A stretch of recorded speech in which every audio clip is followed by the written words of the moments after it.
Psicopatología del lenguaje. Conceptualización del lenguaje. Sarray menciona que el lenguaje es un sistema estructurado de signos que sirve para la comunicación entre los individuos. Y Uriarte menciona que el lenguaje es también considerado por muchos autores como la función cognitiva más compleja, ya que en ella intervienen otras funciones, como la memoria, la conciencia, el pensamiento, etc. En contraposición a esto, la Asociación Estadounidense del Habla, el Lenguaje y la Audición define el término trastorno del lenguaje como el deterioro o el desarrollo deficiente de la comprensión y o utilización de un sistema de símbolos hablados, escritos u otros, incluyendo la morfología, la sintaxis, la semántica y la pragmática.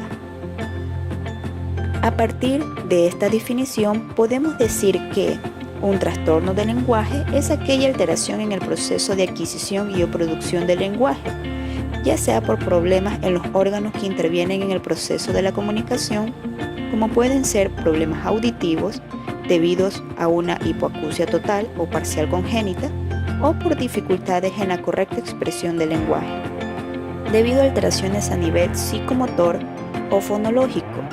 Por ejemplo, la dificultad que tienen algunas personas con labio leporino en su comunicación verbal. Ahora veremos las diferencias entre lenguaje, lengua y habla. Lenguaje: capacidad que tiene un individuo para comunicarse. Lengua: es un código que conoce cada hablante y que utiliza cada vez que lo necesita. Ejemplo: inglés, castellano, japonés, etc. Habla: uso particular o individual que cada individuo hace de su lengua. Ejemplo: en Colombia hablan español, pero cada uno le da un acento diferente. Ahora veremos los elementos que intervienen en el desarrollo normal del lenguaje. Sarray menciona a la inteligencia, sistema nervioso central, aparato auditivo, aparato fonador, normalidad emocional, estímulos del habla, habilidades sociales, como los elementos que intervienen en el desarrollo normal del lenguaje. La alteración de uno o varios de estos elementos previamente mencionados dará lugar a las alteraciones del lenguaje. En cada individuo tiene que realizarse ciertas acciones hasta dominarlas para poder proceder a otra etapa. Lo menciona Sarray. Estas etapas son: llanto indiferenciado. Es el grito o llanto que acompaña al niño en su llegada al mundo. Es la primera señal comunicativa. Nos indica que algo le sucede, que percibe sensaciones diferentes a las que había sentido hasta entonces. La segunda etapa es el llanto diferenciado, que es la entonación, el volumen, ritmo. El llanto del bebé pone en funcionamiento el aparato fonador, permitiéndole también la necesaria oxigenación de la sangre y el establecimiento de la respiración normal. La siguiente etapa es balbuceo o la lación. Es su manera de ir entrenando los músculos faciales y los órganos fonatorios para poder aprender a hablar, y también es una manera de acercarse a su lengua y a su entorno. Esto se da alrededor de los 5 a 11 meses de edad.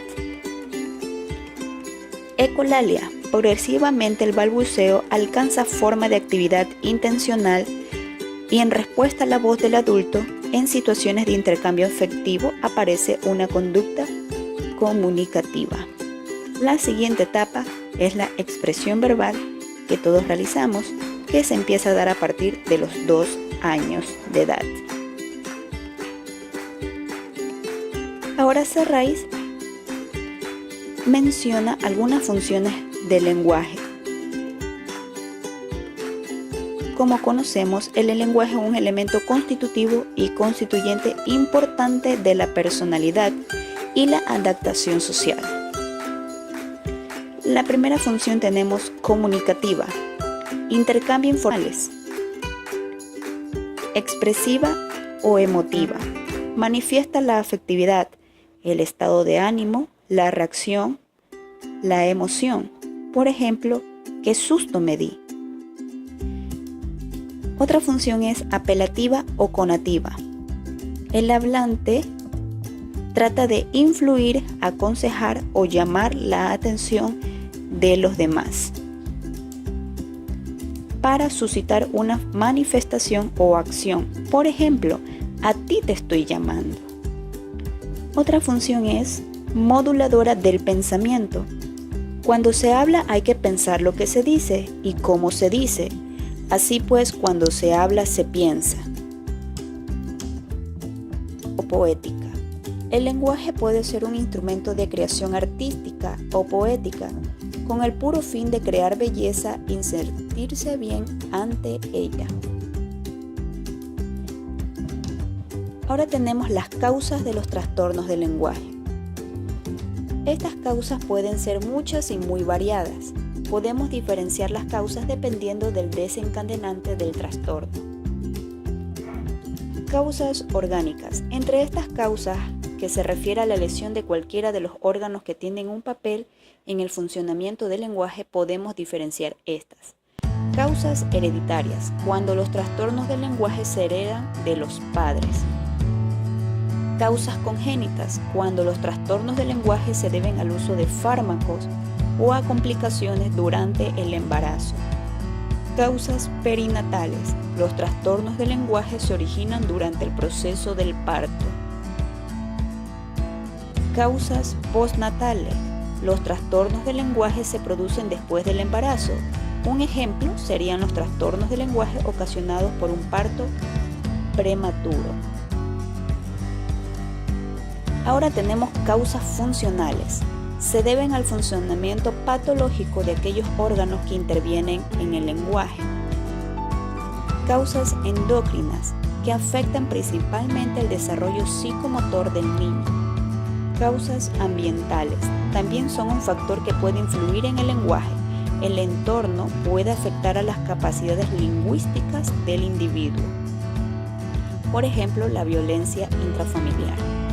Causas psicosomáticas también tienen un rol importante en la generación de trastornos del lenguaje, ya que nuestro pensamiento tiene mucho poder sobre nosotros y puede provocar una expresión oral anómala. Del mismo modo, dificultades en el habla pueden acabar afectando a nuestro pensamiento. Ambas cosas pueden dificultar la capacidad de una expresión oral y comprensión correcta. Vías de comunicación del lenguaje. El lenguaje utiliza dos vías de comunicación principales, verbal y no verbal, lo menciona Sarraís.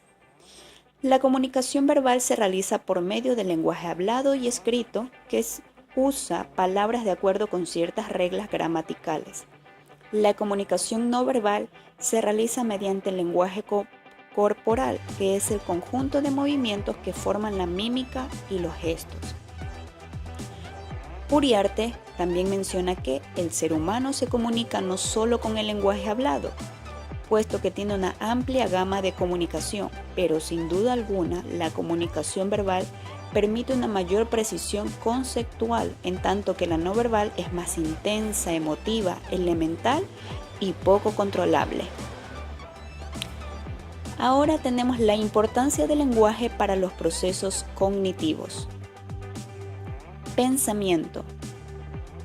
Es la actividad mental que produce ideas, en general en forma de palabras, usando sus capacidades, imaginación, evaluación, planeación, creación, deseos, entre otras. Y para que estos elementos sean manifestados necesitamos del lenguaje. Por eso dice que el uno se vale de la otra para su expresión, y esto es lo que se analiza. Es decir, el pensamiento y el habla no son la misma cosa. Conciencia.